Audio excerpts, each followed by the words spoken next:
सासू म्हणजे सारख्या सूचना करणारी आणि सून म्हणजे सूचना नको म्हणणारी. हा व्हॉट्सअप मेसेज आहे फक्त, याच्या भलीकडे काही नाही. एंगेजमेंटच्या दिवशी ते सगळे मला विचारतायत की ही तुझी सासू आहे. यंग सासू आहे कारण तिचं लग्नच 19व्या वर्षी झालं. कालचे ट्रोलर्स लगेच सुरू होतील, अहो थांबा अजून चालायत कुठे. तर हो बरोबर आहे. तिला असं म्हणलं मी काही परिपूर्ण स्त्री नाही, तू सुनेच्या रोलमध्येच म्हणजे तुझंच चुकेल, माझंही चुकू शकतं. तिला आपलं केलं की मुलगा आपलाच राहणार आहे. जी आई जर मला म्हटली काय झिपऱ्या सोडून चालली आहेस, तर मला काही नाही वाटणार. पण मला जर सासू म्हणली नाही काय कपडे घालून चालले, तर मला असं वाटेल अच्छा नातं ग्लॅमर केलंय. पोळीच लाटता येत नाही, साधा कुकर नाही लावता येत. काही घरात खरोखरच त्याचा त्रासच दिला जातो. काही सुनांकडनं पण त्रास होतो. 75-80 वर्षाच्या बायका आजही काम करतात घरात सून बसून. मी त्यांच्यासाठी अत्यंत वाईट आई होते, तर दुष्ट आई होते मी. फटके हा आता काय बोलशील बाई, फटके बिटके. मला तर घरात तू म्हणशील ते बेल्ट आणि लाटणं बिटणं म्हणजे फुरसतीत मार खाल्लाय मी. प्रसादने त्या दोघांना कधीच हात नाही लावला, बोटही लावलेला नाही. माझ्या आयुष्यात एकमेव धाक आहे तिघांना, बोला जे काय वाटेल ते बोला. कुठल्याही नात्यात तू काहीही डिस्कस कर, कम्युनिकेशन कर आणि मार्ग निघतो. कित्येक पुरुषही हळवेत ग, फक्त दुर्दैव आपल्याकडे की त्यांना ते दाखवता येत नाही. म्हणजे बाई चार चौघात रडली तर रड रड बरं वाटेल, मग त्याला पण रडू द्या, त्याला पण बरं वाटेल. ते बिचारे आतल्यात कुडतच बसलेत. माझ्या मोठ्या मुलाला सांगितलंय तिचा अपमान हा आमच्या समोर करायचा नाही. वाईस वर्सा पण असलं. हो वाईस वर्सा. म्हणजे आपण म्हणतो त्याचं सँडविच होतं, हो बरोबर आहे, पण दुसरं ऑप्शनच नाहीये. हे नाटक प्रत्येक बाईला वाटावं की आपण असं विहीण झालं पाहिजे किंवा आपल्याला अशी विहीण मिळाली पाहिजे. हे मी स्टॅम्प पेपरवर लिहून देते. खूप बिझी राहा, सुनेलाही बिझी राहू दे, तुम्ही बिझी राहा. तर 24 तासात नाही एकदा कधीतरी एकत्र भेटताना मी तुम्हाला सांगते मज्जा आहे.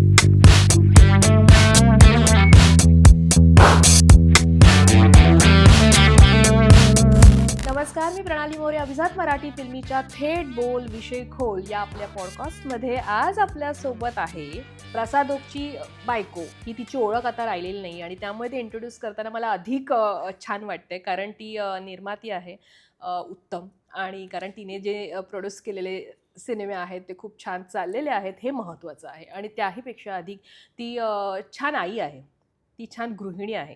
कारण आपण जे म्हणतोय इन्फ्लुएन्सर म्हणून ती जे आपल्याला दिसते सोशल मीडियावर, ते काम तिचं उत्तम चालू आहे. आणि ती गृहिणी बनून पण ती उत्तम छान दाखवते. जे ती सध्या आपल्याला छान छान पदार्थ करून दाखवते ते छान घरामध्ये ती आपल्याला करून दाखवते. त्यामुळे तिच्यातली गृहिणी आणि तिच्यातली बिझनेस वुमन ही दोन्ही आपल्याला समोर येते. अशी आपल्या सगळ्यांची लाडकी मंजिरी ओक. हॅलो, खूप खूप स्वागत. मी आज काही विषय वगैरे ठरवला नाहीये, कारण मंजिरी भेटली की खूप बोलायचं असतं किंवा खूप विषय आपसूक निघतात. त्यामुळे थेट बोल विषय खोलचं आजचं सगळं थेट असणार आहे, कारण विषय खोल असणार आहे. माणूसही तसंच आहे. सो मंजिरी, एकतर आता सध्या तू मी तुला थोडंसं मध्येच थांबवते. तू माझी ओळख करून दिलीस त्याच्यासाठी आधी खरोखर धन्यवाद. खूप छान वाटलं. आपली काहीतरी ओळख आहे ही भावनाच खूप छान आहे.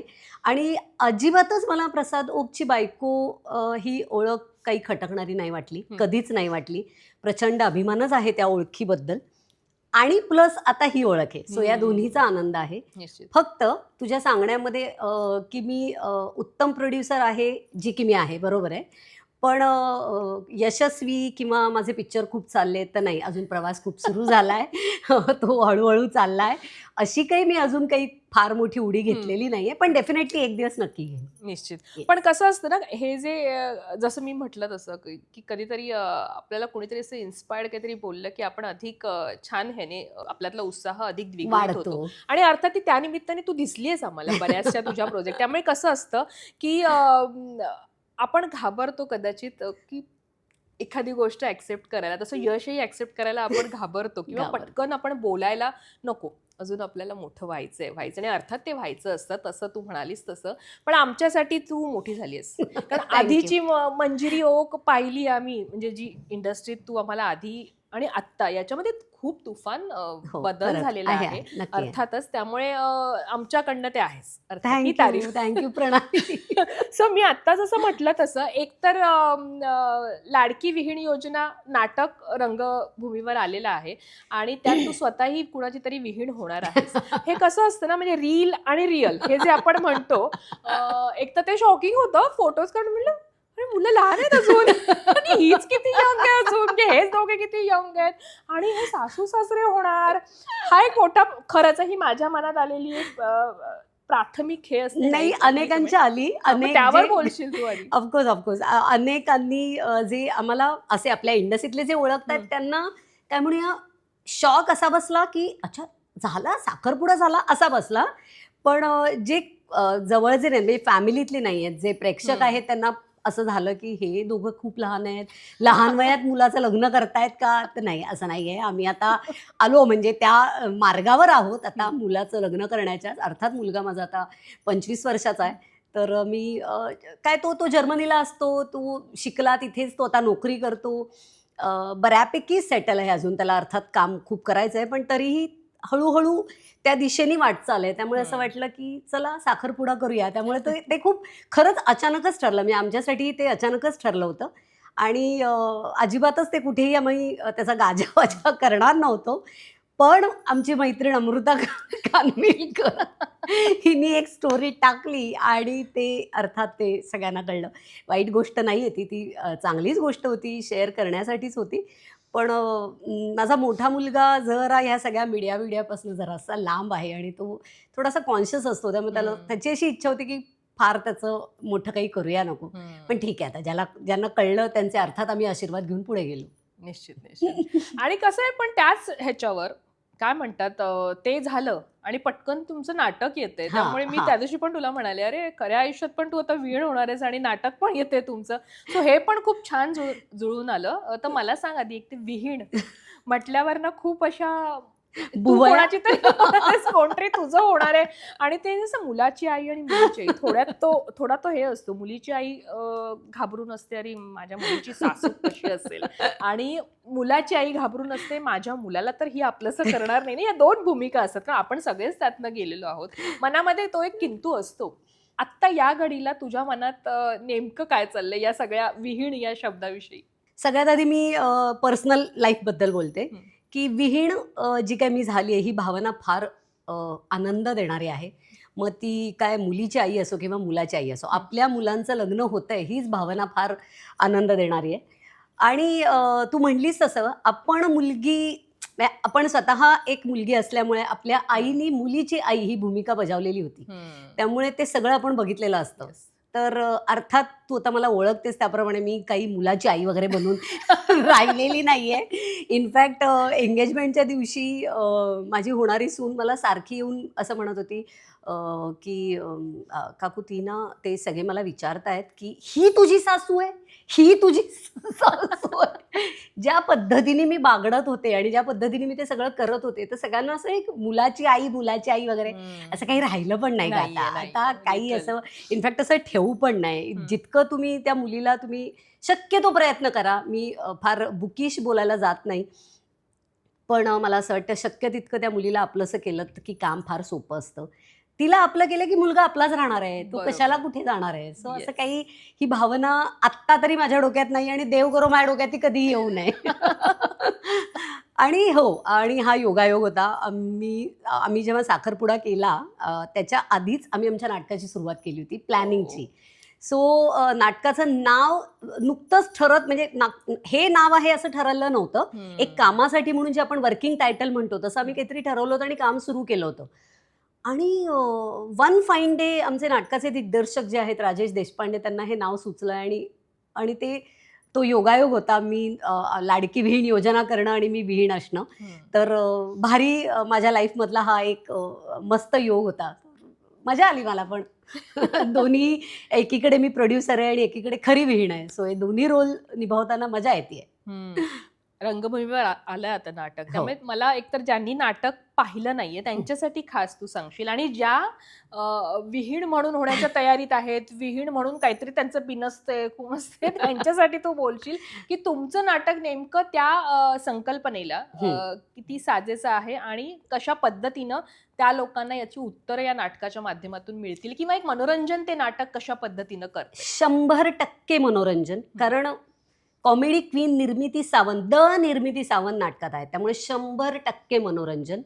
100% मी खात्रीने सांगू शकते की प्रत्येक बाईला हे नाटक बघितल्यानंतर तिला असं वाटणार आहे की मला अशी एकतरी विहीण पाहिजे. हे मी स्टॅम्प पेपरवर लिहून देते. ज्या पद्धतीने ते नाटक प्रथमेश शिवलकरनी लिहिलंय, ज्या पद्धतीने ते राजेश देशपांडेंनी डिरेक्ट केलंय आणि आपले अष्टविनायकचे दिलीप जाधव आणि प्रसाद किंवा आमची टीम, आम्ही सगळ्यांनी मिळून त्याचे नाटक उभं करण्याचा जो प्रयत्न आहे, त्या प्रयत्नामागे हाच काय प्रामुख्याने विचार आहे की हे नाटक प्रत्येक घरातल्या प्रत्येक बाईला वाटावं की आपण असं विहीण झालं पाहिजे किंवा आपल्याला अशी विहीण मिळाली पाहिजे. आणि फार गोड नातं आहे दोन विहिणींचं नाटकामध्ये, ज्यातनं मी म्हणलं तसं निर्मितीताई असल्यामुळे 100% करमणूक आहे, पण एक मेसेज आहे हलकासा जो आपल्याला जाता जाता काहीतरी देऊन जातो. त्यामुळे मी खात्रीने सांगेन की तुम्ही हे नाटक बघाल, पैसे वसूल नाटक आहे. बरं, तुझ्या विणबाईंनी नाटक पाहिलं? नाही अजून पाहिलं. ऍक्च्युली तीचे म्हणजे माझ्या सुनेचे वडील प्रयागराजला असतात आणि त्या तिकडे गेल्या. नाटक ओपन झाल्यापासून त्या तिकडेच आहेत, त्यामुळे त्या आता आल्या इकडे की मी त्यांना घेऊन जाईन. आणि इनफॅक्ट मला ह्या निमित्ताने प्रणाली एक गोष्ट सांगायची, आम्ही नाटकाच्या शेवटी एक काय म्हणू एक अनाउन्समेंट करतो, जी सरप्राईज अनाउन्समेंट आहे. त्यामुळे मी या निमित्ताने या तुमच्या माध्यमातून सगळ्यांना असं सांगेन नक्की की आपापल्या विहिणींबरोबर हे नाटक बघायला जा. एक हलकंसं सरप्राईज आहे. निश्चित, म्हणजे ते सरप्राईज ऐकायला आणि अर्थात बघायला त्याची जास्त मजा येईल. ते लोक ते जातील आणि जसं म्हटलंच तसं. आता पण मला तसंच तेच म्हणायचंय की आता आपण थोडं विषय अजून खोल करत जाऊया नाटकाकडनं. कारण मी तुला जसं ओळखते, तर मी म्हटलं जसं इंडस्ट्रीत प्रसादच्या खांद्याला खांदा लावून तू आम्हाला दिसतेस आणि तू त्या पद्धतीनं जबाबदाऱ्या, आपण म्हणतो ना अर्थात नवरा बायकोमध्ये त्या जबाबदाऱ्या विभागल्या ना की ते बॅलन्स होतं लाईफ आणि ते सगळं होतं. पण आत्ता पहिला प्रश्न मला तुला विचारायचा आहे, आज प्रसादला थोडा आपण बाजूला ठेवूया. पहिला प्रश्न तुला की मुलगी, आई, मुलगी, पत्नी, आई आणि सासू, आता ह्या ज्या 4 भूमिका आहेत ना स्त्रीच्या आयुष्यातल्या, खूप महत्त्वाच्या असतात आणि तितक्याच त्या जबाबदारी वाढवत जातात प्रत्येक टप्प्याला. सो ह्या ज्या तुझ्या आयुष्यातले हे जे 4 टप्पे आहेत याच्याविषयी मला तुझ्याकडनं ऐकायला आवडेल. मुलगी, ते आता सासू.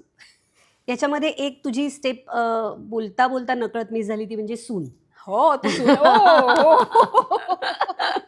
त्यामुळे मला असं वाटतं हा टप्पा तुम्हाला कळला ना, सुनेचा टप्पा कळला की ऑटोमॅटिक सासूचा कळणार आहे. आणि मी मुलगी पासून विचार तुला सांगते, मी अत्यंत वडिलांची लाडकी होते आणि पूर्वाश्रमीची तू दाते. हो, दाते म्हणजे मंजिरी श्रीधर दाते. Yes, absolutely. आणि मी 2 नंबरची असल्यामुळे वडिलांची लाडकी होते प्रचंड. आणि वडिलांनी मला मुलगी कमी आणि मुलगाच जास्त समजला. मी तशीच होते, जरा धत्तिंग आणि टॉमबॉईशच होते. त्यामुळे मी म्हणेल ते त्यावेळेला जे परवडत होते ते लाड पुरवले गेले. डेफिनेटली फार काही अशी उच्च भ्रूघरातली मी नव्हते. पण अर्थात काय खायला प्यायला कमी नव्हतं, 2 वेळेचं व्यवस्थित खाऊन. वडील जिल्हा परिषदमध्ये होते, आई किर्लोस्करमध्ये होती, त्यामुळे दोघंही नोकरी करत होते. खायला प्यायला व्यवस्थित. तर अशा घरातनं असल्यामुळे ज्या काही किरकोळ माझे हट्ट असायचे तेही पुरवले गेले. माझं लाईफ 360 डिग्री बदललं ते म्हणजे लग्नानंतर. कारण मी ज्या पद्धतीने मुलगी म्हणून वावरत होते ना, ते बदललं. मी अशासाठी म्हणेन की आता आपल्यावर जबाबदारी येणार आहे याची जाणीव एका रात्रीत होते ग. आणि मी तुला सांगते, तो 98 सालचा काळ. आता ती नाही, आता राहिलं नाहीये तसं. आता सगळ्याच मुली किंवा सगळेच मुलाच्या घरचे इतके मिळून मिसळून असतात की कम्युनिकेशन असतं, बॉन्डिंग असतं, आधी फिरतात किंवा एकमेकांशी. पण त्या काळी ना, ते आता आपण सून होणार आहोत याचं गांभीर्य कळेपर्यंत पुढची 2-4 वर्ष निघून जातात आपली ना. सो ते सगळं आणि माझं लग्नही लवकर झालं होतं, त्यामुळे हो, ते मला सांगायचंय. कारण ती यंग सासू आहे, कारण तिचं लग्नच 19व्या वर्षी झालं. म्हणजे आता मी इथे बोलू की नको, कारण तुझ्यात आणि माझ्यात, मला नंतर म्हणलं हिच्यात म्हणजे फार वयाचं अंतर नाहीये. म्हणजे हिचं लग्न खूप लवकर झालंय. हो, लग्न लवकर झालंय आमचं आणि अर्थात पुढचे कार्यक्रमही त्यामुळे लवकर झाले. पण अनुभव माझा मुलगी म्हणूनही अत्यंत ग्रेट होता. आई म्हणून तर अर्थात या नात्याला जगात पर्याय नाही, कितीही कुठलीही नाती आली तरी. त्यामुळे दोन्ही मुलांची आई म्हणून प्रवास उत्तम होता. बायको म्हणून कठीण होता, कारण प्रसाद ज्या क्षेत्रात आहे त्या क्षेत्रात त्याला काहीच ह्याची माहिती नसताना तोच इतका चाचपडत होता. आणि त्याच्याबरोबर मी येऊन आम्ही संसारही चाचपडत होतो, असं ते दोन्ही एकत्र सुरू झालं होतं. बरोबर. त्याचं करिअर आणि माझा मुंबईतला संसार, त्यामुळे ते दोन्ही त्याचं बसतान बसायला वेळ लागला, म्हणून त्या अर्थाने तो कठीण होता. सासू सासूचा सून म्हणून सून म्हणजे तो एक अर्थ- सपोर्ट येस महत्त्वाचा येस असतो आपल्या आणि आमचं सासू-सासऱ्यांना. झालं असं सपोर्ट 100% होता. आमचं झालं असं, आम्ही लग्नानंतर एक हार्डली 7-8 महिन्यात मुंबईला शिफ्ट झालो. त्यामुळे मी जी काही तिकडे राहिले तेवढ्या काळात जो काही मला अर्थात त्यांचा सहवास मिळाला, आणि मी इकडे आल्यानंतर तो मॉरल सपोर्ट जो होता, तो फायनान्शियल कुणीच सपोर्ट करण्यासारखी आमची दोघांची परिस्थिती नव्हती. त्यामुळे आम्ही कमवत होतो आणि आम्ही खात होतो, पण अर्थात मॉरल सपोर्ट होता. एक त्याचे आई वडील असोत किंवा माझे आई वडील असोत, आपल्या पाठीशी चौघं मोठी माणसं आहेत, हे बरोबर. अगदीच महत्त्वाचं होतं. आणि तोच थॉट मी डोक्यात ठेवलाय की मी दोन्ही मुलांना, मी आणि प्रसाद अर्थात आम्ही दोन्ही मुलांना सांगितलेलं आहे की जे आयुष्यात करावंसं वाटेल ते करा. करिअरमध्ये जे वाटेल ते, किंवा आता लग्न ठरवताना त्यांनी सांगितलं अशी अशी मुलगी आहे आणि असं असं, तर आम्ही काय म्हणूया उगाचच काहीतरी आडेवेडे घेऊन फाटे फोडून असं काही न करता छान तुम्ही खुश आम्ही खुश आम्ही खुश. ह्या मतावर. त्यामुळे मी म्हटलं तसं की तुम्हाला सुनेचा रोल कळला की तुम्हाला सासूचा ऑटोमॅटिक कळणार आहे. मला काय करायचं नाहीये ह्या कॉन्सेप्ट क्लिअर असल्या ना, मी परत एकदा सांगते, माझा सासू म्हणून प्रवास सुरू व्हायचा आहे. आपल्याकडे आजकाल बघणारे लोक आणि कालचे ट्रोलर्स लगेच सुरू होतील, अहो थांबा अजून चालायत कुठे. तर हो बरोबर आहे, त्याचा प्रवास अजून सुरू व्हायचा आहे. पण तुझ्या प्रश्नाचं उत्तर असं आहे की हो, तो प्रवास माझा आत्ता सुरू झाला आणि मी तो मेंटली सुरू होतो. मेंटली सुरू होतो, अर्थात सुरू होतो, आणि तो मी आत्ता तरी एन्जॉय करते. तो मी आत्ताच्या मुमेंटमध्ये हा प्रश्न असा घेते की मी आत्ता एन्जॉय करते. हा. नाही, आणि खरंच ते एन्जॉयच करायला हवं. आत्ताच्या नाही, कायम तू जेव्हा होशील आणि हा. पुढे जेव्हा तुमचं नातं बहरेल, Correct, correct. ते एन्जॉय एन्जॉय, तुला करायला कुठलंही नातं एन्जॉय करायला लागतं, नाही तर कुठलंही नातं कठीण आहे. मग बरोबर. मैत्रीचं सुद्धा, आई मुलगी सून वगैरे ठीक आहे, Yes. नाही तर मैत्रीचं सुद्धा तुला एका पॉईंट नंतर 2 पावलं मागे यायचंय तरच तुला 2 पावलं पुढे जाता येणार आहे. आणि हे मी परत एकदा, मी काही तात्विक विचार किंवा बापरे मी कुठेतरी काय म्हणू ज्ञान देते असं नाहीये, पण हीच फॅक्ट आहे म्हणजे. बरोबर. आणि मी खरं सांगते, मग मी 70-75% तरी हे माझ्या आयुष्यात मी आत्मसात केलेलं आहे. बरोबर. मला तर तुला इथे हेच विचारायचंय की जेव्हा आपला काळ होता, आपण सुना होणार ना, तेव्हा आपले सून होतानाचे विचार वेगळे होते, हा. आपल्या एक्सपेक्टेशन्स वेगळ्या होत्या, कारण आपल्या गरजाच कमी होत्या. बरोबर. आत्ताच्या पिढीत किंवा आत्ताचं जर म्हणशील तर जी पिढी आहे त्यांच्या गरजा वेगळ्या आहेत, त्यांचे आपल्याकडून असलेले एक्सपेक्टेशन्स वेगळे आहेत, कारण त्यांचं जग वेगळं आहे बरोबर. टोटली, कारण इतका बदललंय आता वर्षांचा एक हे सगळंच. बदललंय सगळं. बरोबर. त्यामुळे आत्ता तू काय म्हणतात, येणारी जी सून आहे, अर्थात आपण जनरल ह्याने बोलूया, कारण आपण तू आता त्या विचारात आहेस आणि अर्थात मी पण त्या ह्याच्यातली आहे, त्यामुळे आपण तो विचार तसा सुरू करतो डोक्यात. ओके. सो जनरल ह्याने आपण बोलू. लोकांच्याही अर्थात बोलतात ना की आम्हाला हे अगदी आमच्यासारखं आहे किंवा Okay. यांचे विचार अगदी आमच्यासारखे आहेत. ओके. सो आत्ता तुझा तुझी जी येणारी सून आहे किंवा ज्यांच्या कोणाच्या सुना येणार आहेत, त्या असतं ना, तू म्हणालीस तसं की आपण इथून विचार करायला सुरुवात करतो सासू म्हणून, आणि मग कुठेतरी आपल्याला आपण पॉझिटिव्ह ठेवतो स्वतःला, पण त्या येणाऱ्या सुनेच्याही अपेक्षा असतात किंवा तिच्याही डोक्यात बऱ्याच गोष्टी चालू झालेल्या असतात. बरोबर. हा जो विचारांचा जो फरक आहे तो एक करण्यासाठी किंवा तो मॅच करण्यासाठी सासूने लग्नाआधीच सुनेसोबतचं जे बॉन्डिंग आहे ते कशा पद्धतीने केलं पाहिजे, किंवा तुझ्या डोक्यात आता जे सुरू असेल तर ते मला एक थोडंसं सांग, ती जर्नी कशी हवी आधीपासूनचीच. मला असं वाटतं काही ठरवून नाही चाललं पाहिजे, कारण ते काही 1+1=2 गणित नाहीये. बरोबर. 2 माणसं एकत्र येणार आहेत. बरं, आपल्याकडे सासू आणि सून या नात्याला बापरे इतकं ग्लॅमर आहे की हा, म्हणजे नाव घडलं तरी धस्स करणारे लोकांचे एक्सप्रेशन्स आहेत. हा, की खरं तर मला असं वाटतं की तिने मला विचारलं, जसं मी मगाशी बोलता बोलता ती मला म्हटली की एंगेजमेंटच्या दिवशी मला म्हटली, काकू असं असं लोक विचारतायत की ही सासू आहे. तर तिला तिची आई ओरडली की काकू काय, आता काकू काय म्हणतेस, आई म्हण. तर मी त्यांना काय सांगितलं, ऐका ना, आई एकच असते. बरोबर. जी जन्म देते ना ती आई असते. तिने मला आई म्हणावं हा तिच्यावर अट्टहास करू नका, आणि तो मलाही नको आहे की मला तिने आई म्हणजे आई म्हणायचं आणि मनात आईसारखी भावना नसेल, त्यापेक्षा आई नको म्हणूस आणि मनात आईसारखी भावना. येस. तर तू म्हटलीस की काय थॉट प्रोसेस सुरू झाली आहे, तर ही की कम्युनिकेशन ठेव. मी तिला पहिल्या दिवशी जेव्हा बसून सांगितलं, मी तिला असं म्हटलं, मी काही परिपूर्ण स्त्री नाही, माझ्याकडनं पण 100% चुका होऊ शकतात. असं धरूनच चालू नकोस की तू सुनेच्या रोलमध्येच म्हणजे तुझंच चुकेल, माझंही चुकू शकतं. मी आत्तापर्यंत वयाची काय 25-30 वर्ष जी काही एकटी संसार करते, सो माझं घर, माझं किचन या झोनमध्येच आहे. पण म्हणून असं माझं म्हणणं नाही की तू काही चेंज करू नकोस, हळूहळू जाऊया. प्रेशर घेऊन तू पण पाय टाकू नको संसारात आणि तू आता येणार बापरे ह्याचं प्रेशर मलाही देऊ नको. सो जर तुला असं काही वाटलं की तुला माझ्याशी काही बोलायचं आहे तर बिनधास्त बोल, मी ओपन आहे, डिस्कस करू, वाटलं तर त्यातनं काहीतरी मार्ग काढू. डेफिनेटली मी ना तुला सांगू प्रणाली, मला असं वाटतं फक्त सासूसून नाही, मी म्हटलं तसं या नात्याला उगाच ग्लॅमर आहे. कुठल्याही नात्यात तू काहीही डिस्कस कर, कम्युनिकेशन कर आणि मार्ग निघतो. माझं असं म्हणणं आहे की तिला थोडंसं तिच्या विचारांना, बरं ती आपल्या घरात येते, आपली 4 माणसं आहेत आणि एक बाहेरून येते, तिचं थॉटच वेगळं आहे, तिचं ब्रिंगिंगच वेगळं आहे. तर माझं म्हणणं तिचं ऐकू तर यात, कदाचित म्हणजे काहीतरी छान मस्त बघायला मिळेल. जसं की मी साखरपुडा ठरवताना त्यांना मी सांगितलं होतं, बाय द वे त्यांची फॅमिली मारवाडी आहे, ओके. तर मी त्यांना सांगितलं होतं, तुम्हाला तुमच्या पद्धतीने करायचं आहे का साखरपुडा, मला आवडणार आहे, मला हे रिच्युअल बघायला आवडणार आहे की तुमचं काही तुम्हाला. तर त्यांचं असं म्हणणं होतं, नाही तुमच्याच पद्धतीने, म्हणून मी माझ्या पद्धतीने केला. मला म्हणजे मी हे काय परत एकदा मी माझा झेंडा वर करते असं माझं म्हणणं नाही. माझं म्हणणं की ते कम्युनिकेशन ठेवलं तर कदाचित सोपं होऊ शकतं. मी परत एकदा सांगते, माझी खूप सुरुवात आहे. माझ्या डोक्यातला विचार हा पुढच्या 25 वर्षाचा नाहीये, हा आत्ताचा विचार आहे. मला माहिती नाही, देव करू आणि असंच हो जे मी म्हणते. पण अर्थात कम्युनिकेशन, मला मुळात कम्युनिकेशन ठेवायला आवडतं. मला बोलायला, मला खूप बोलायला आवडतं आणि माझं असं होतं की बोलून विषय संपतो.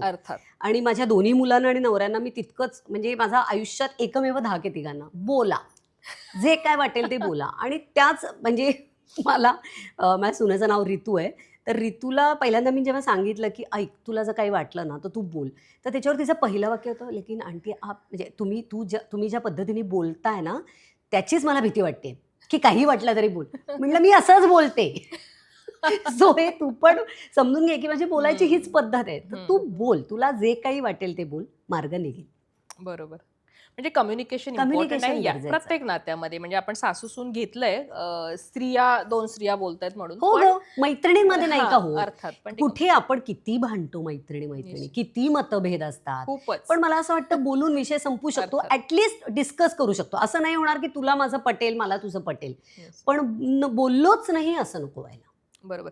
मी आता तुमची लव्ह स्टोरी, तुमचं कसं जुळलं हे सगळं माहिती आहे आम्हाला, त्यामुळे मी थोडंसं आत्ताच्या कनेक्शनशी जोडेन की जेव्हा तुम्ही आई वडिलांना सांगितलं होतं की आम्हाला लग्न करायचंय, आणि आत्ता कट्टू मुलाने जेव्हा तुम्हाला सांगितलं की मी अमुक मुलीशी लग्न करतोय, काय तुला फरक जाणवला त्या परिस्थितीत दोन्ही? जनरेशन म्हणजे मी माझ्या घरी सांगितल्यानंतर साधारण धिंगाणा झाला होता. आई बाबा चिडले होते कारण मी लहानही होते ग, म्हणजे त्यांना असं झालं होतं की काय घाई होती, थांबायचं ना जरा, असं या लेवलला ते घाबरले होते. आणि प्रसादही लहानच होता, तो तरी कुठे मोठा होता, बरं तो काहीच करत नव्हता, त्यामुळे त्यांना त्याचं एक वेगळं प्रेशर. पण मी म्हटलं तसं मला बोलायची सवय असल्यामुळे मी माझ्या आई वडिलांपासून कधी काही लपवलं नाही. जसं आणि माझं आणि प्रसादचं रिलेशनशिप सुरू झालं, दुसऱ्या दिवशी मी घरी सांगितलं की आम्हाला दोघांना फिरताना पुण्यासारख्या शहरातनं कुणी काही बघून बोलून त्यांना सांगून मग एक तडा जायला लागतो विश्वासाला की मंजूने का नाही येऊन सांगितलं, हे होण्याच्या आत मी जाऊन सांगितलं होतं. बरोबर.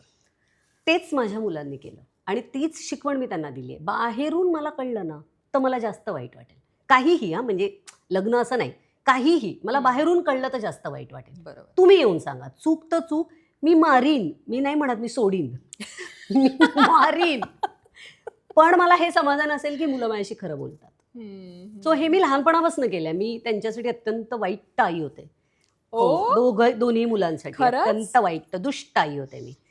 तर फटके, फटके. आता काय बोलशील बाई, फटके बिटके, आता तर हे बोलणं पण पाप आहे, म्हणजे मुलांना मारणं वगैरे हे आता ही कल्पना आली डोक्यात तरी. नाही हो, मला पण घरी बोललं जातं, आम्हाला टीचरही मारत नाही. हो, टीचरही बिचारा मी म्हणजे आता सगळे नियम आले शाळेतही मारबीर खाल्लाय ग. म्हणजे आपल्या आई वडिलांनी हो, तो किती हो. मला, माझे वडील तर मला हो सांगायचे पेताच्या धपाटे. छडीने मारायचे बिरायचे बाबांना. विकत आणली जायची पट्टी Correct, आणि हे correct. मार्केटमधनं त्याच्यासाठी मला खास. तर घरात तू म्हणशील ते हत्यार वापरलं गेलंय लहानपणी. म्हणशील ते बेल्ट आणि लाटणं बिटणं, म्हणजे फुरसतीत मार खाल्लाय मी पण. पण म्हणजे त्या कम्पॅरेटिव्हली परत एकदा बोलणार, जनरेशन बदलली, त्या कम्पॅरेटिव्हली मुलांना कमी मारला मी, पण मारलं नक्की. मी म्हणत नाही मी हात नाही लावला, डेफिनेटली मारलं. प्रसादने त्या दोघांना कधीच हात नाही लावला आजपर्यंत, बोटही लावलेलं नाही. पण प्रसादने असं बघून प्रसादच्या बघण्याने फरक पडतो, कारण घरी क्वचित ना बाबा, जो माणूस घरी कमी त्याचा रुबाब घरात असतो. खरंच आई आपली आई आहे. हा, आपल्या आडवी इतकी पूर्ण हाऊसवाईफ होते की पूर्ण वेळ घरात तुला असायचे. माहितीये का, आणि मुलांना मारलं ना, म्हणजे वडिलांनी मारणं आणि आईने मारणं यात फरक पडतो असतो ना. म्हणजे त्यांना वडिलांचं लगेच मनावर घेतात, आईचं नाही. आईचा वडिलांचं लागत पण नाही, लागत नाही. आईचा हातही लागतो. आईची बाकीची फ्रस्ट्रेशन निघतात मुलांवर. आता मी ज्या वयाला आली आहे ना, तुम्ही आठवते तर की हो, माझ्या काही काही वेगवेगळ्या चिडचिडीचा पण कदाचित परिणाम एखाद्या वेळेला निघालेला असणार आहे. तर पण आता मगाचा प्रश्न आपला की मुलांनी मला तितकंच कम्युनिकेशन आमच्यात असल्यामुळे त्यांनी येऊन लगेच सांगितलं. तेव्हा जस्ट तो नोकरीला लागला होता, त्यामुळे मी त्याला म्हटलं की हरकत नाहीये, आपण पुढे जाऊया, फक्त आत्ता कामावर कॉन्सन्ट्रेट कर. ती पण मेडिकल करत होती, ती फिजिओथेरपिस्ट आहे. सो ती पण मेडिकल आणि मेडिकलचा अभ्यास भयंकर असतो. तिलाही म्हणलं व्यवस्थित शिकू देत, मग आपण कालांतराने ह्याच्यावर परत बोलूया. सो ती घरी येत होती, आम्ही सगळेच एकमेकांना ओळखीचे होतो. आणि मग जसं नोकरी लागली, थोडंसं कमवायला लागला, मग आम्ही विचार केला साखरपुड्याचा. पण घरी येऊन त्यांनी मला लगेच सांगितलं होतं. पण ते दोघेही आत्ताच्या जनरेशनमध्ये, आता परत एक मधला हे होता की मुलं खूप लेट लग्न करायचे, पण आता एक परत सुरू झालंय की 25शीत लग्न करायला सुरुवात झालेली आहे आत्ताच्या ह्याची. पण मला तुला हा प्रश्न विचारायचा आहे की असं आपण म्हणतो ना की अजून लहान आहे, म्हणजे आईसाठी मुलं लहानच असतात ना, मग कशाला आता एवढं लगेच जबाबदारी लग्नाची, नको ना, माझं बाळ अजून लहान आहे, म्हणजे माझा मुलगा अजून लहान आहे, असं असतं ना. तो प्रश्न नाही आला तुझ्या लगेच याची जबाबदारी लग्नाची म्हटल्यावर आलीच ना ग? नाही आला मला असं दोघांच्या पण नाही, दोघांच्या पण नाही आला, कारण मी आणि प्रसादने लवकर लग्न केलं. आणि मी तुला सहज म्हणजे एक बोलता बोलता सांगते, मला मोठा मुलगा जसा जर्मनीला शिकायला गेला आणि मग नोकरीला लागला, त्याला विचार कर कमी काही अनुभव वाईट आले असतील का. मुंबई सोडून तोही 18व्या वर्षी तिकडे गेला, एकटा राहत होता, कितीतरी वाईट अनुभव आले त्याचे त्यांनी त्याच्या पद्धतीने ते डील केले. त्याला एक दिवशी मी असं म्हटलं, अरे सांगितलं का नाहीस, म्हणजे काहीतरी प्रॉब्लेम झाला, आणि म्हटलं अरे सांगितलं का नाही, 4 दिवसांनी सांगतोय. तो म्हटला, एक तर तुम्ही तिकडनं काय करणार होतात, बरोबर, मलाच सॉल्व्ह करायचा होता, आणि तुम्ही पुण्यासारख्या शहरातनं सोडून मुंबईसारख्या शहरात येऊन जर याच वयाला तुम्ही सेटल होण्यासाठी धडपडलात, तर माझ्यासाठी पुण्यावरनं मुंबई आणि मुंबईवरनं आता 2018, 19, 20 मध्ये जर्मनी, अंतर खूप आहे, नाही असं नाही, पण एक देश सोडून दुसऱ्या देशात जाण्याचा स्ट्रगल माझ्यासाठी पण अनुभव दे ना, मला पण माझे प्रॉब्लेम सॉल्व्ह करायचा प्रयत्न करू देत. अडचण आली तर तुम्ही आहात. सो ही मॅच्युरिटी त्याच्याकडे असल्यामुळे मला हे प्रेशर नाही आलं की लवकर लग्न करते. मला माहिती आहे तो अत्यंत जबाबदार मुलगा आहे, तो एका व्यक्तीची जबाबदारी घेणार आहे, ज्या व्यक्तीची जबाबदारी घेणारी ती व्यक्तीही जबाबदार आहे, बरोबर. सो मला असं नाही वाटलं. आणि तो असं बोलता बोलता म्हणला होता की म्हणजे जेव्हा शिकत होता तेव्हा म्हणला होता, मी जर वेळेत सेटल झालो ना तर मी लग्न लवकर करणार आहे, मी तुमचा आदर्श डोळ्यासमोर ठेवीन की मुलं करेक्ट वयात, आणि ते महत्वाचं असं तो बोलला होता. खरंच त्या म्हणजे जे तू म्हणतेस की सुनेनं एंगेजमेंटच्या पार्टीत असं म्हटलं की ही सासू आहे काय, ते लोकांना तोच प्रश्न पडला असेल ना, की कारण थकलेले असतात आई वडील, नंतर मग लग्न उशिरा झाली, त्यांची मुलं लेट, आणि मग त्यांच्या लग्नांमध्ये अक्षरशः आई वडील थकलेले. म्हणजे अर्थात त्याच्या मागे खूप वेगवेगळी कारणं आहेत. आपण असं काय म्हणू जनरलाइज स्टेटमेंट नाही करू शकत की लग्न लवकरच करा, अनेक वेगवेगळी कारणं आहेत त्यामागे. पण मला असं वाटतंय की जर काही इश्यू नसेल, जर सगळं व्यवस्थित होत असेल, तर लग्न लवकरपेक्षा करेक्ट वयात करा. करेक्ट वयात सगळे डिसिजन घ्या. जर ते डिसिजन घ्यायचे असतील तर, ते डिसिजन्सच घ्यायचे नसतील, ते मला लग्नच नाही करायचंय, फाईन. आता हा पण ट्रेंड आहे ना की मला लग्नच नाही करायचंय, मला मुलंच नको आहे, तो ओके, तो त्यांचा डिसिजन. हां, म्हणजे ते तुमचा डिसिजन आहे, त्याला आपण रिस्पेक्ट दिला पाहिजे. आपल्यासारख्या जनरेशनने तुम्ही करताय ते सगळं चुकीचं आणि आम्ही करताय तो बरोबर असं धरून काही उपयोग नाहीये. पण माझं म्हणणं, जर लग्न करायचं असेल तर मग योग्य वयात करा, कारण ती मजा आहे. तुझं एका ठराविक वयानंतर लग्न झालं ना, तुला ऍडजस्ट होणं अवघड जातं. कारण मी माझ्या टर्म्सवर आत्तापर्यंत जगली. आता कुणीतरी मला येऊन म्हणणार टॉवेल इथे का ठेवला, आणि तर त्याला काही अर्थ नाहीये. म्हणजे मला आणि प्रसादला असं नेहमी वाटतं की आम्ही एकत्रच लहानाचे मोठे झालो जवळजवळ. हो, म्हणजे आता हे इश्यूजच नाही आहेत ना आमच्या काळातल्या लोकांना, की बरोबर. हे इथं का ठेवलं आणि ते तिथं का ठेवलं, आणि आता मीच का करू आणि मीच का नको करू. हे इश्यूजच नाही आहेत. त्याचं कारण कदाचित ते असावं की एकत्र ग्रो होतो, दोघंही कपल म्हणून एकत्र ग्रो व्हायला मदत होते असं मला वाटतं. निश्चित निश्चित याच्यामुळे तो एक फरक पडू पडतो, शकतो. फरक हां. पडू शकतो.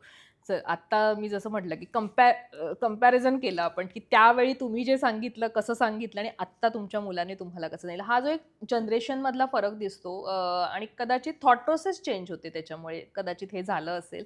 पण तरी पण प्रसाद आणि तुझ्यात बोलणं झाले का गं दोघांमध्ये, की मुलाला नाही सांगायचं आपण दोघांनी एकमेकांशी तुम्ही कसे बोललात की बाबा मुलगा आता लग्न करायचं म्हणतोय, तर एक असं ना आई वडिलांमध्ये पण एक चर्चा होते, आपण ते एक दडपण असतं कदाचित, किंवा काय म्हण एक नवीन प्रवास असतो त्याची उत्सुकता पण असते आणि जसं मी म्हटलं दडपण पण असतं. तर तुमच्या दोघांचा जो एक प्रवास आता नव्याने सुरू होणार आहे, ज्याची इथून प्रोसेस सुरू झाली आहे, पण ते बोलणं कसं होतं तुमच्या दोघांमधलं? कारण प्रसाद तसं बघायला गेला तर पण आता बिझीच आहेस, पण तो ऍक्टिंग जास्त बिझी. हो जास्त बिझी हो आहे. हो हो. मी आणि प्रसाद बोललो, अर्थात बोललो.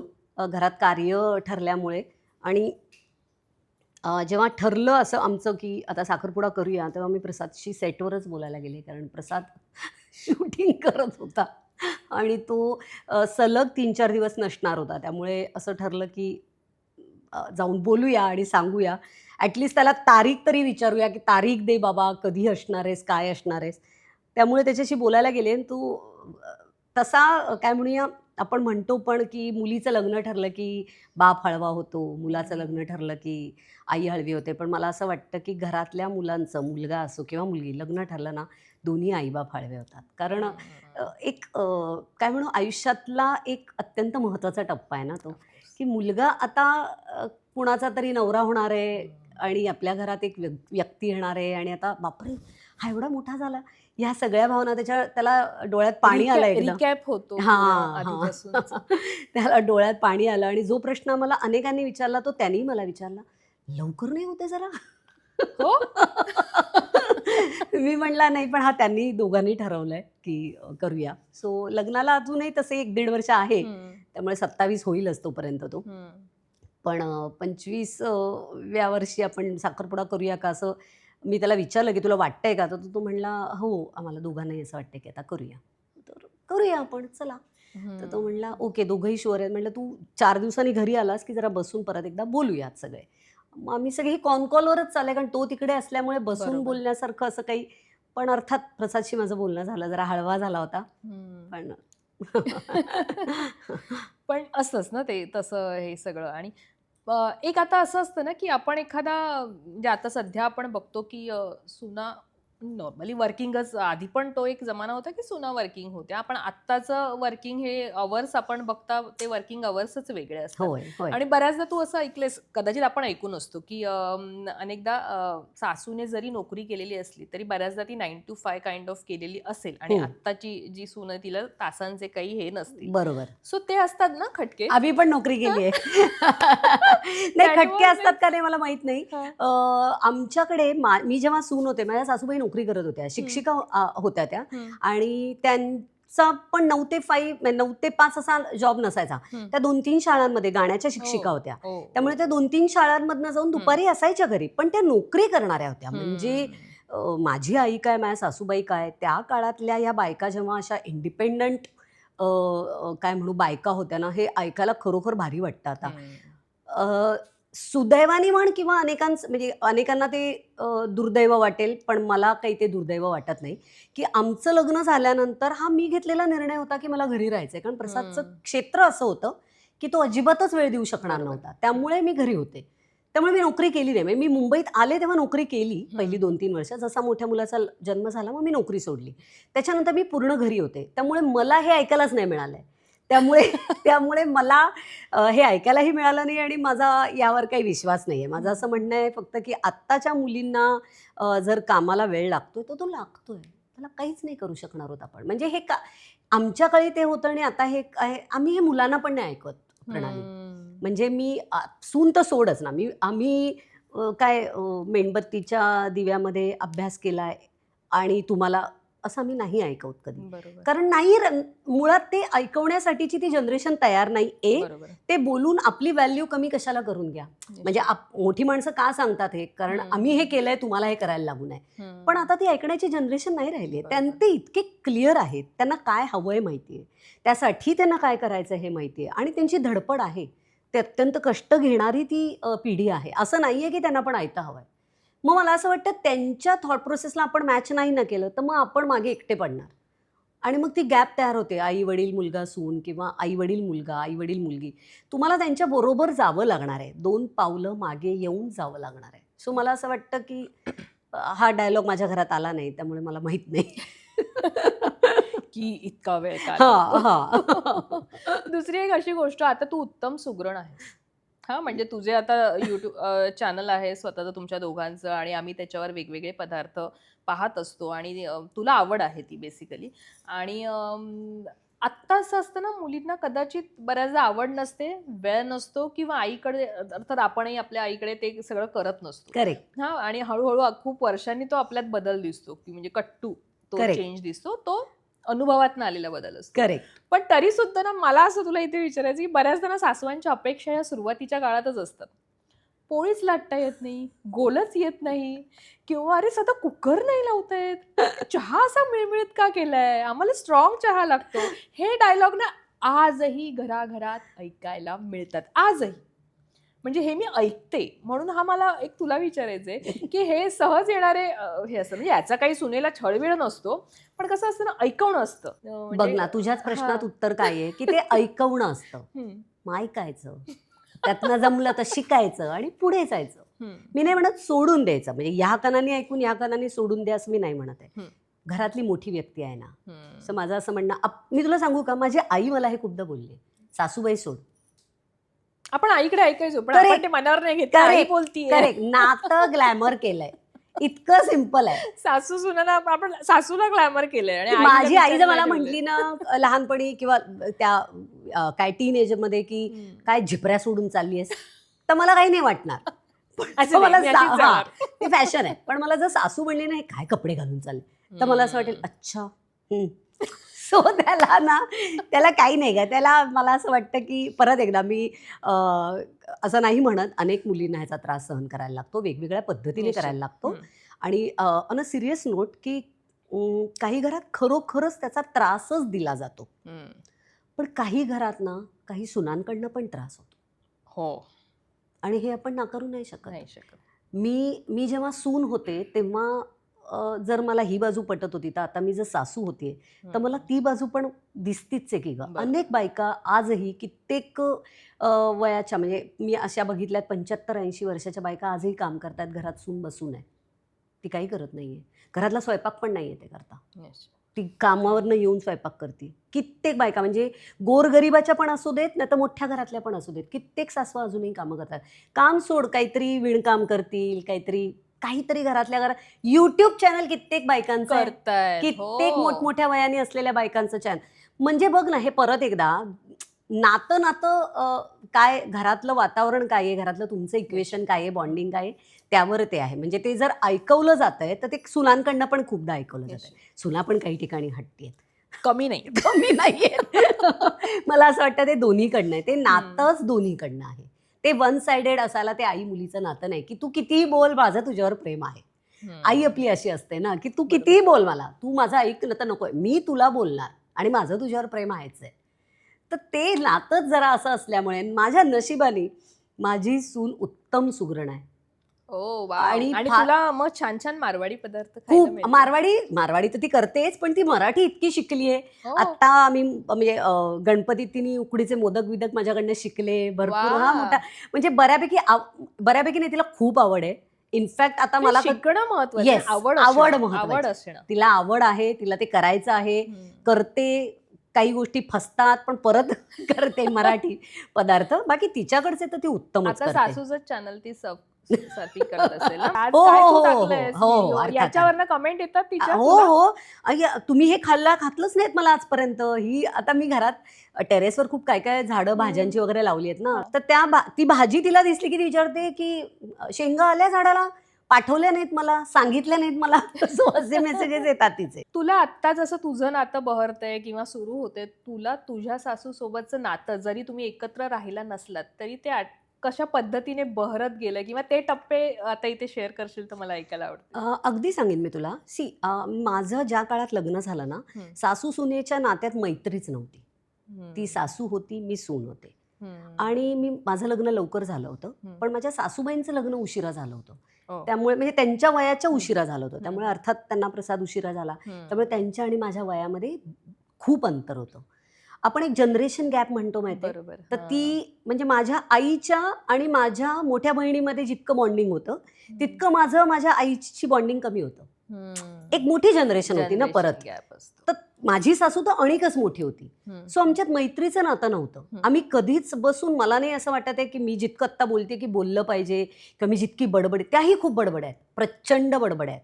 पण बसून आम्ही मैत्रीच्या गप्पा नाही मारल्या. हं.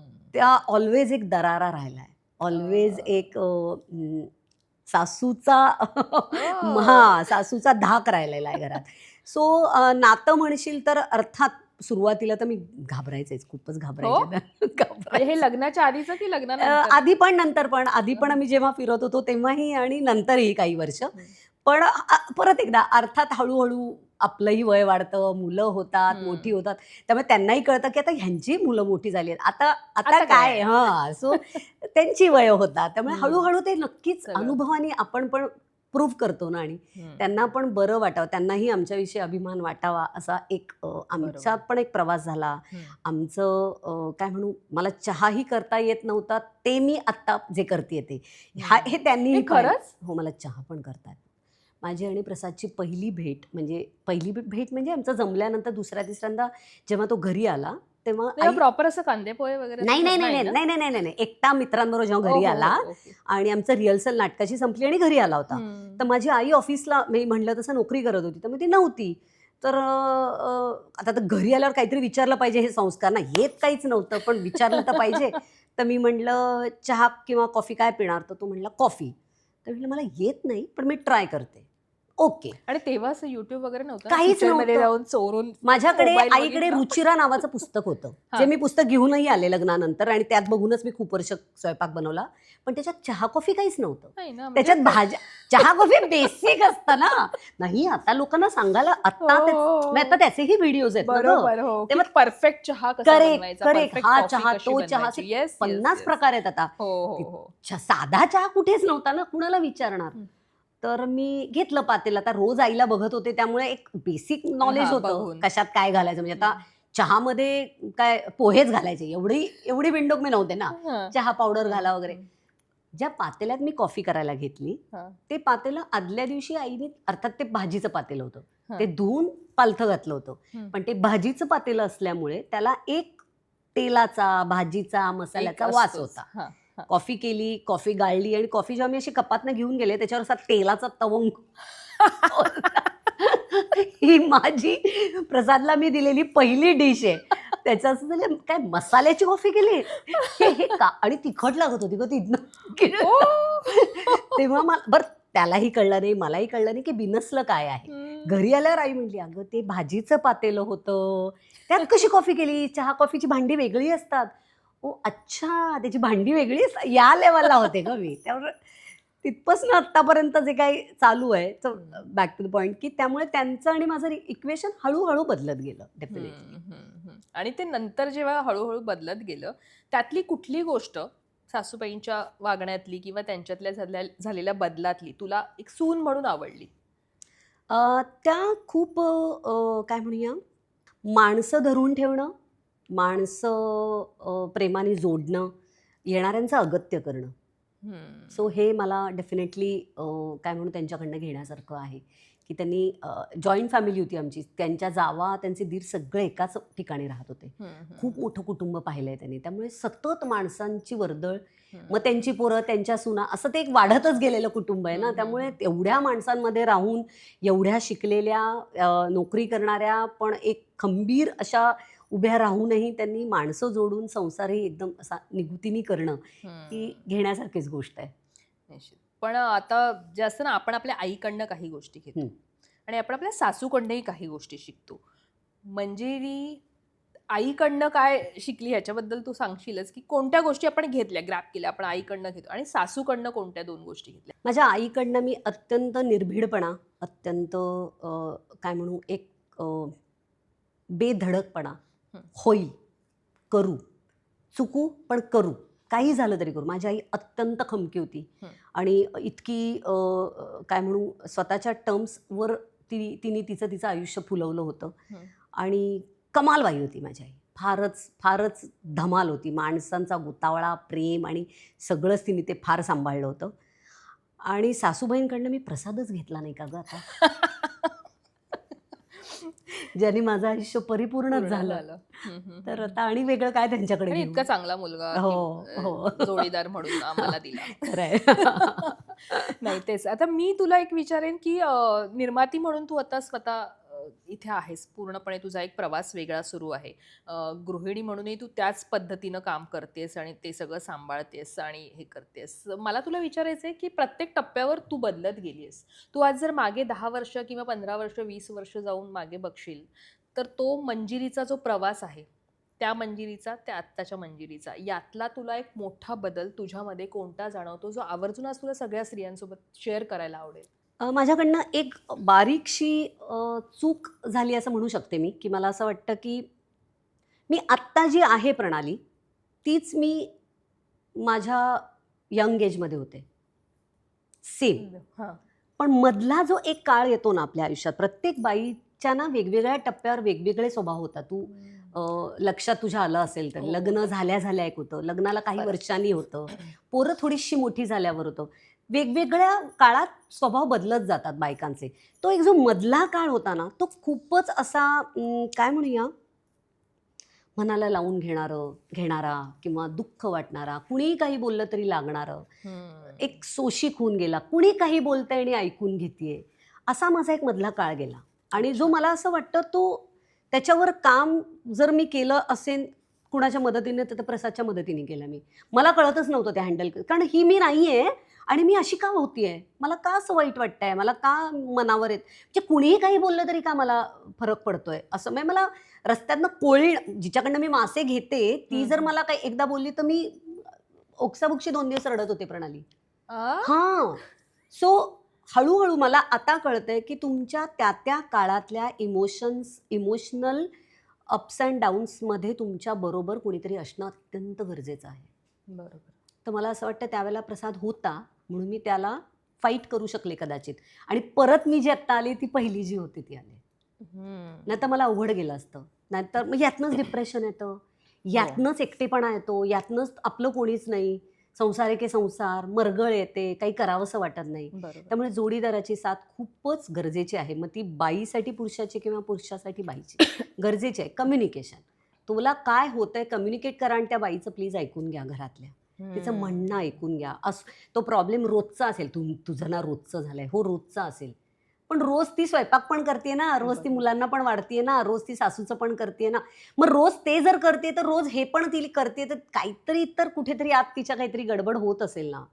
तर ती समजून घेतली पाहिजे. जो माझा मधला काळ फार टफ गेला, पण now I am okay.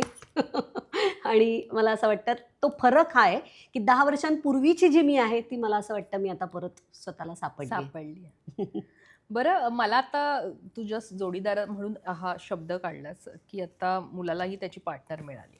So तू आणि प्रसादने ना जोडीदार म्हणून एक केलेला प्रवास आहे, जो तुमच्या सांगण्यातनं बऱ्याचदा आमच्या समोर आलेला आहे, की याच्यामुळे आम्ही एकमेकांच्या सोबत इतकं स्ट्रॉंगली राहिलो, हे आत्ता आम्ही आयुष्य जगतोय, हे इतकं आम्ही छान पद्धतीने सगळं सावरलंय, करतोय, कारण खूप संघर्षातनं तुम्ही आलेला आहात, जसं तू म्हणालीस तसं. सो आत्ता आपला मुलगा लग्न करतोय, ते एक असतं ना आईवडिलांच्या डोक्यात, की तू कसं वागलं पाहिजे. तू किंवा ते आपण त्याला सांगत नाही, कारण ती सांगणं म्हटल्यावर मुलांना असं हा आता काय, आता आमचं हे वेगळं आहे, तुमचं वेगळं आहे. पण ते आपण असतं ना की आई वडील म्हणून ते एक आपल्याला वाटतं की या दोघांनी यांच्या लाईफमध्ये ही गोष्ट बॅलन्स ठेवावी. घ्यावं काय तर माझ्या आणि प्रसाद मधलं रिलेशन त्यांनी जे समोर पाहिलंय ते त्यांनी ऑटोमॅटिक घेतलंय. मला वेगळं त्यांना संस्कार कशाला म्हणतो ना आपण. मुलं आईवडिलांना बघत पुढे त्यांच्यासाठी पहिला गुरु हा घरातले आईवडील असतात. ते जसं वागतील, ते जे एक्झाम्पल सेट करतील तेच पोरं करणार आहेत. त्यामुळे ऑटोमॅटिकली जसं तो म्हटला की तुम्ही कसं स्ट्रगल केलात ना, तुम्ही कसं लवकर लग्न करून सेटल, तसंच मला पण करायचं. ते हे काय आम्ही त्याला सांगायला नाही गेलो, हे त्यांनी घेतलं. तसंच त्याला जे दिसतंय की काय केलं पाहिजे, काय असलं पाहिजे.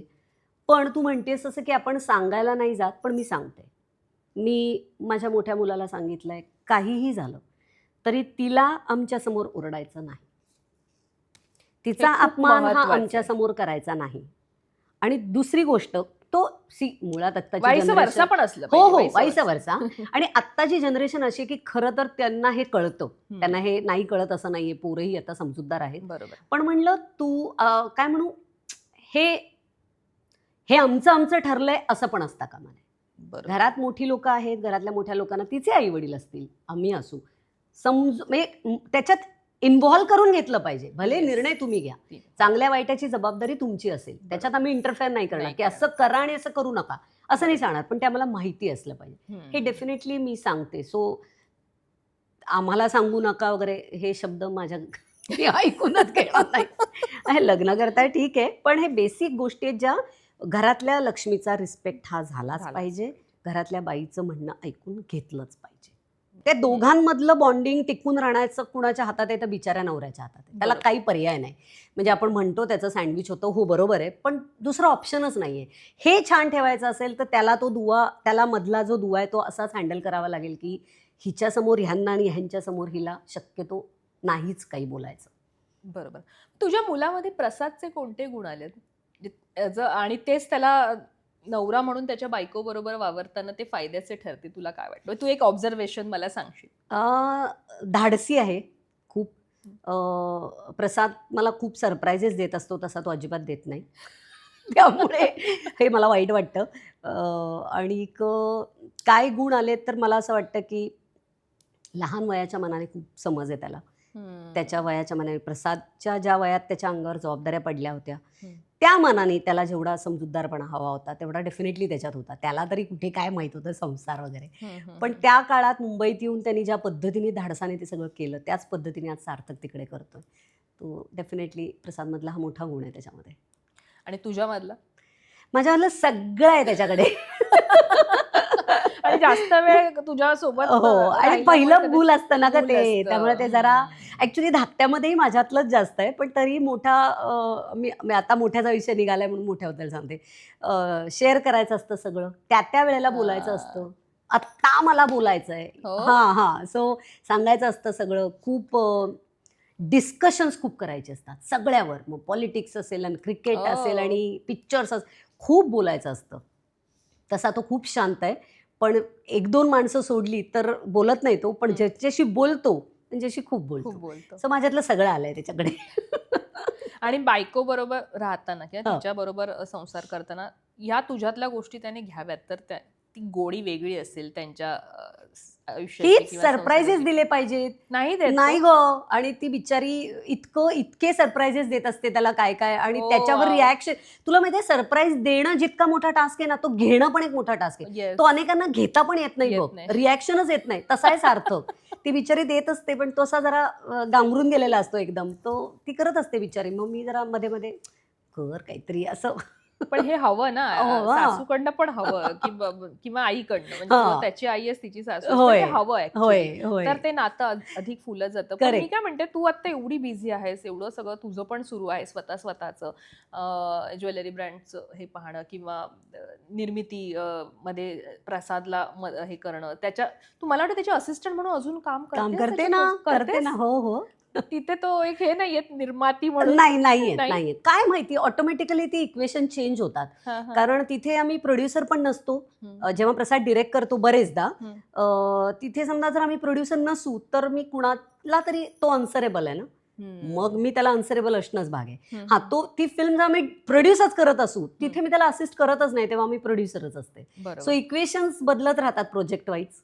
पण मी तेच आता म्हणत होते की तू आता स्वतःही इतकी बिझी आहेस आणि आता हे असतं ना की बऱ्याचदा आपण नवीन जबाबदारी जेव्हा आपल्यावर पडणार असते, म्हणजे सासू ही पण एक जबाबदारीच आहे, त्याचं दडपण अजिबात नाही. घेतलंय मी यातनं तुला एक मस्त कानमंत्र देते सगळ्या बायकांना, हम्म. ज्या नवीन सासवा होणार आहेत त्यांना पण, ज्या होऊ घातल्यात त्या पण, किंवा ज्या झाल्यात त्या पण. इनफॅक्ट बिझी राहा, स्वतः. खूप बिझी राहा. सुनेलाही बिझी राहू दे, तुम्ही बिझी राहा. जेव्हा दिवसातनं 24 तासातनं एकदा कधीतरी एकत्र भेटताना, मी तुम्हाला सांगते मज्जा येते. येईल. लोक म्हणतील की तुला अजून कुठे सुरुवात आहे, पण मला असं वाटतं असं होऊ शकतं. ट्राय करायला हरकत नाही. मी भले काय म्हणू, सुनेचं नातं आत्ता लांब ठेवते, पण आपण घरातला नवरा मुलगा सुद्धा आपण जर सतत अवेलेबल राहिलो ना की त्यांना व्हॅल्यू नाही राहत. बरोबर. तुम्ही कमी वेळ घालवून छान इक्वेशन, छान बॉन्डिंग ठेवलं, भले कम्युनिकेशन आहे फोनवर, पण भेटी गाठी तुमची दिवसभरात ना एकत्र आलात, एकत्र जेवताना काही गप्पा गोष्टी केल्या ना, डेफिनेटली ते इक्वेशन चांगलं राहतं. तर मला असं वाटतं बिझी राहा, प्रत्येकाने बिझी राहिलं पाहिजे. स्वतःच्या शारीरिक आणि मानसिक हेल्थसाठी सुद्धा बिझी राहिलं पाहिजे. मी जसं आता तुला पाहिलंय तसं तू स्वतःला खूप ग्रूम केलंस. काही वर्षांपूर्वीची मंजिरी आणि आत्ताची मंजिरी यात खूप फरक आहे. 100%. सुनेला काही देतेस का टिप्स की द्यायची गरज नाहीये गरज. अगं हो ग, ती जनरेशन कुठे, ती ग्रूमच जन्माला आलेली आहे. त्यांना काय मी देणार. इनफॅक्ट मी तिच्याकडनं काय काय म्हणजे टिप्स काही घेत असते. म्हणजे काही असं त्या लोकांना पण आपल्या ट्रेडिशनल हे आधीच्या होय, आवडतात ना, होय. ते पण आपलं थोडं कॉपी करत असतात. Correct, ती correct. तुला काय छोट्या छोट्या गोष्टींमध्ये कॉपी करायला लागली आहे का, किंवा तिला आवडतं का तुझ्या कुठल्या गोष्टी, साडी म्हण किंवा हो. तुझ्या ज्वेलरीमध्ये तिचा किती इंटरेस्ट असतो खूप असतो. आता आम्ही साखरपुड्याला जेव्हा ठरलं काय करायचं काय नाही, तर तिने स्वतःहून सांगितलं मला की नऊवारी चालेल का. तर मी म्हटलं मग लग्नाला काय नेसशील, तर म्हणली लग्नाला बघू, आत्ता मला नऊवारी नेसायचे. ओके. सो सगळे तिने मला सांगितलं वरपासनं खालपर्यंत. मला नऊवारीवरचे दागिनेही माहित नाहीत, महाराष्ट्रीयन दागिन्यांविषयी एवढी माहिती नाही. सो जे तुम्ही चॉईस कराल ते मी घालेन. ती सगळं पूर्ण अशी उभी होती, मी एक एक दागिना घालत होते. सो तिला ही आवड आहे, नटायची आवड आहे. इनफॅक्ट मी जेव्हा काही वेस्टर्न घालते तेव्हा मी तिला विचारते की ह्याच्यावर हे जात आहे का, हे बरं दिसतंय का. सो असं आहे. पण हे खरं तर असायला हवं, कारण तरच ते तुमचं पुढे खूप छान सगळं. Yes. आणि आता हे प्रत्येकाने आपण स्त्रियांसाठीच खास बोलतोय आज बऱ्याचशा हम्म. गोष्टी, की हे नकळतपणे कुठे ना कुठे कोणाला होऊ ना शकतं. कोणाला परत तरी एकदा लागू प्रणाली मी तेच सांगते, असं माझं म्हणणं नाहीये की माझा हा फॉर्म्युला आहे, शकतं. हा यशस्वी होण्याचा फॉर्म्युला आहे. Yes. आणि हे नातं. असं मी नाही म्हणत आहे. हा ट्राय करून बघूया, मी ट्राय नक्की करणार आहे, हम्म. असं माझं म्हणणं आहे. निश्चित. आणि मला असं म्हणायचं की तू बेसिकली तू खूप स्ट्रॉंग दिसतेस. मंजिरी ही व्यक्ती बाहेरून खूप स्ट्रॉंग दिसते, ती आतून नाहीये मी नेमकी strong. कशी आहे? अजिबात नाहीये मी स्ट्रॉंग. दिसताना दिसते पण आतून नाही. आतून कम्प्लीटच छोटंसं माऊ आहे मी लगेच रडते, लगेच कुणी काही बोललं की वाईट वाटतं. म्हणजे मगाशी मी म्हणलं तसं कालांतराने फरक पडलाय माझ्यात, पण एक बेसिक जे आतलं माझं मन आहे ते आहे, हळवंच आहे जरा. पण हो, ग्रूम झाले मी डेफिनेटली. मजा आली मला. मी पण जेव्हा माझ्याकडे बघते तेव्हा मला असं वाटतं की बापरे कशी होते मी, काय काय करत होते. पण तेव्हा ते एन्जॉय केलं, आता हे एन्जॉय करते. आणि यामध्ये खूप मोठा वाटा, परत एकदा आवर्जून सांगते मी, की हा प्रसादचा आहे. प्रसादची खूप मदत झाली मला आवड आहेच डेफिनेटली. मला नटायची मुरडायची आवड आहेच आहे. पण त्याच्यात आपल्याला एक काय म्हणू, सोबत असेल ना कुणाची तरी, तर अजून जरा एक पुश मिळतो.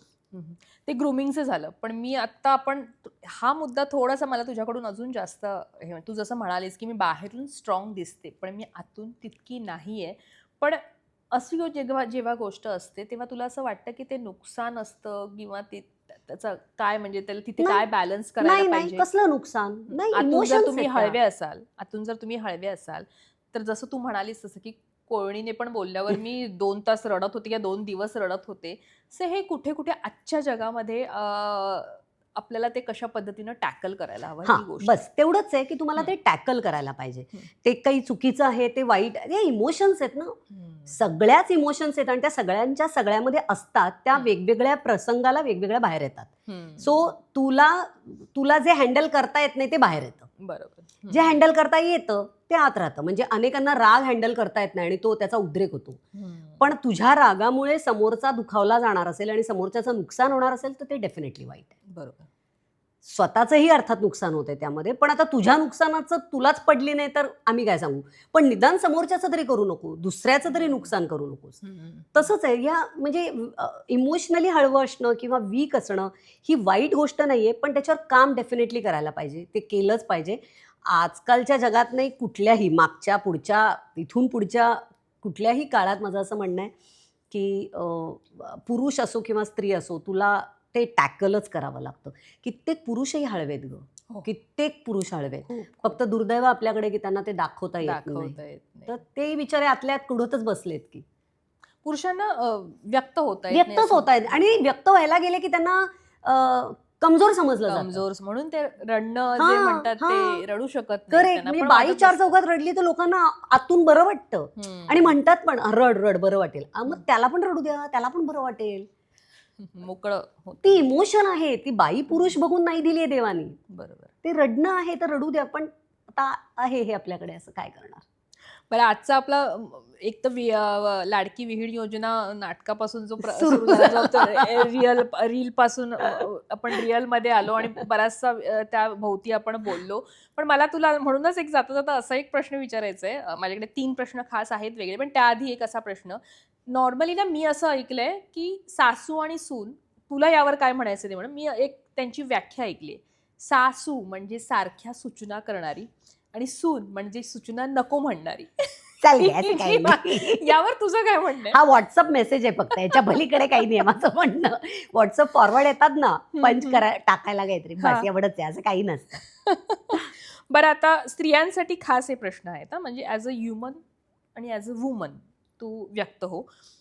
एक स्त्री म्हणून तुला कधी असं वाटलंय का की स्वतःला सिद्ध करावं किंवा सिद्ध करावं लागतंय आपल्याला आता स्त्री म्हणून? काम करताना असं जाणवतं बरेचदा, की काही जणांना बायकांकडनं ऑर्डर्स घेणं पचनी पडत नाही, अनेकांना. अनेक ठिकाणी हे जाणवतं, की एक व्यक्ती असेल समजा समोर आणि तिथे जर मी बोलत असेल, तर ते रिसीव्हच करता येत नाही. पण तेच मुद्दे जेव्हा प्रसाद बोलला, तर ते रिसीव्ह केले जातात. हे मला आता दिसतं बरेचदा, पण त्याच्याशी मी करते डील बरोबर. समोरच्याला कळू न देता मी करते ते डील, की मीच बोलणार आणि मीच कन्व्हिन्स करणार आणि असंच आहे. पण आहे आपल्याकडे आता असं काही नाही करू शकत. यालाच जोडून मी एक प्रश्न घेईन. स्त्री म्हणून स्वतःला सिद्ध करताना अनेकदा आयुष्यात जगायचे बरेच क्षण मागे सुटले जातात. तुझ्या आयुष्यात असं कधी झालंय किंवा नाही. असं झालं न होण्यासाठी तू काय केलेस? स्वतःवर लक्ष दिलं, स्वतःकडे लक्ष दिलं आणि ज्या ज्या वयात जे जे शक्य आहे करताना त्यातनं मला आनंद मिळतोय का, काम असेल, मी काय म्हणू मुलांबरोबर वेळ घालवणं असेल, काही असेल, म्हणजे मी पार्लरचा कोर्स केला होता, मी बऱ्यापैकी तशी मल्टीटास्किंग आहे, त्यामुळे मी काही ना काही उद्योग खूप करत आली अनेक. त्यामुळे मला नाही हे कधी जाणवलं की आपलं काहीतरी सुटून गेलं, असं नाही मला कधी जाणवलं. तुम्ही दोघांनी मिळून खूप गोष्टी एकत्र केल्यात, प्रसाद आणि तू. आत्ता तुमचा जो प्रोफेशनल प्रवास सुरू आहे तो आता एक छान पद्धतीनं तो पुढे चाललेला आहे. तुम्ही दोघं मिळून त्याला ग्रो करताय. सो तरी पण असतं ना की अजून एक स्वप्न आहे की जे पूर्ण करायचे, जे अजून झालेलं नाहीये, जे मनात आहे आणि ज्याच्यावर काम सुरू आहे किंवा प्रयत्न सुरू आहेत. ते जर थेट सांगायचं नसेल तर ते नाही कोड्यामध्ये नाही, मला कशाला, सांग. असं काही नाही. आमचं स्वप्न आहे दोघांचं, मला छान एक हॉटेल सुरू करायचं आहे. वाव. हो, आणि खूप वर्ष आहे ते डोक्यात, माहित नाही कधी होईल आणि काहीच आत्ता प्लॅनिंग नाहीये त्याचं, म्हणजे त्या दिशेने पण काही प्लॅनिंग नाहीये, पण इच्छा खूप आहे, स्वप्न आहे ते. स्वप्न आहे आणि हो. निश्चित ते पूर्ण होणारच. Yes, कारण thank you. अर्थातच तुझ्या हातालाही चव आहे, त्यामुळे अर्थात ती लोकांपर्यंत पोहोचेल या ना त्या कारणाने. Thank you. त्यामुळे अर्थात हे स्वप्न तुझं पूर्ण होईल. आणि या नोटवरच आता थांबत, मला खरंच तू खूप प्रश्नांची उत्तरं थेट दिलीस.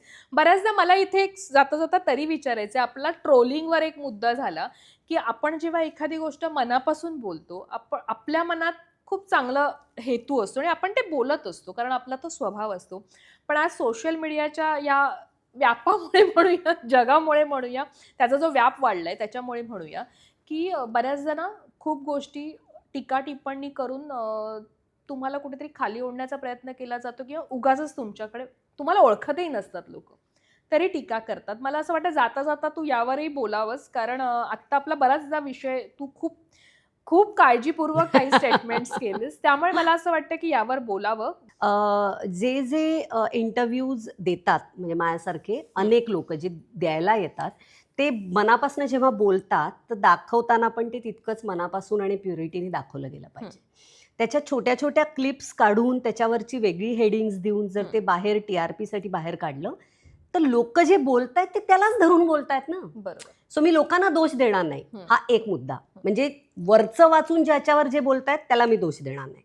दुसरा मुद्दा, मी लोकांना दोष केव्हा देईल, मग तो इंटरव्ह्यू अख्खा जाऊन बघा, काय कुठल्या रेफरन्सने ती व्यक्ती ते बोलली ते बघा आणि मग बोला. डेफिनेटली तो कंट्रोलच माझ्या हातात नाही की तुम्ही वाईट बोलू नका, बोलूच शकता तुम्ही आणि मग बोलाच. आणि तिसरा मुद्दा हा आहे की बोलू देत. ट्रोलिंग हा शब्द आत्ता निघालाय. मला सांग, पूर्वी नाही का भजनी मंडळाला बायका भेटायच्या आणि ज्या एकमेकांमध्ये बोलायच्या, त्याला ट्रोलिंग नसतील का म्हणत? त्या एकमेकांमध्ये जो एक 15 जणांचा ग्रुप होता, त्या एकमेकींबद्दल जी म्हणजे जी घरी गेली आहे समजा, तिथून 4 बायका जमल्या आणि त्यातली एक जर घरी गेली तर ते आपापसात बोलणारे ट्रोलिंगच करत होत्या ना. ते आता फक्त करेक्ट, ते लोक फक्त आता हातात फोन आलाय म्हणून करतायत, तर ते त्याच लेवलला घ्या. बरोबर. त्यांनी फार विचार करण्यात काही पॉईंट नाहीये, म्हणजे त्रास करून घेण्यात पॉईंट नाही. अर्थात मला सुरुवातीला त्रास झाला. आता मी जे काही उदात्त विचार बोलते ते कालांतराने आणि अनुभवामुळे आहेत. त्याचा त्रास होतो नाही असं नाही, पण फार सिरियसली घेण्यात काही अर्थ नाही त्या गोष्टीला. निश्चित. आणि अर्थात आता जसं मंजिरी ओक म्हणाला तसं की आपणही हा पॉडकास्ट जो ऐकायला तर त्यांचे विचार, ते हा मी खूप निखळ मनाने घेतलेला पॉडकास्ट आहे. आणि खूप दोघी जणी जेव्हा भेटतात तेव्हा जे प्रश्न सुचतात त्या प्रश्नांनी घेतलेला आहे. आणि तुझा नवा प्रवास सुरू होतोय त्याविषयी अनेकांना एक उत्सुकता होती, त्याची उत्तरं पण तू दिली आहेस. आणि अर्थात ना कुठे या गोष्टी मदतीला ठरतात. बरेच जण कनेक्ट होतात याच्याशी, अरे माझ्या पण आयुष्यात हे घडते, अरे माझं पण असंच आहे. त्यामुळे कुठे ना कुठे ती एक आपली काय म्हणतात खारीचा वाटा आपण उचलतो एखाद्याला मदत करण्यात. त्यामुळेच अर्थात हा संवाद होता. त्यामुळे आज तू थेट बोल विषय खोल मध्ये एकदम थेट बोललीस. आणि खोलाचाच विषय आहे सासू आणि सुनेचा. त्यामुळे अर्थात खूप मस्त वाटलं, खूप मनमोकळेपणाने बोललीस. त्यामुळे हा चांगल्या पद्धतीनंच लोकांपर्यंत जाईल. थँक्यू प्रणाली, थँक्यू सो मच. सगळ्यांना धन्यवाद. आणि या निमित्ताने मी सगळ्यांना सांगेन, आवर्जून आमचं जे नवीन नाटक आलंय लाडकी विहीण योजना, धुवाधार नाटक चाललंय, कमाल प्रयोग चालले. निर्मिती सावंत मुख्य भूमिकेत आहेत आणि आम्ही ते नाटक प्रोड्यूस केलंय. प्लीज सगळ्यांनी बुक माय शोवर जा आणि आपापले प्रयोग, आपल्या जवळचे प्रयोग चेक करा आणि नाटकाला या. नक्की विहीणबाई. थँक्यू.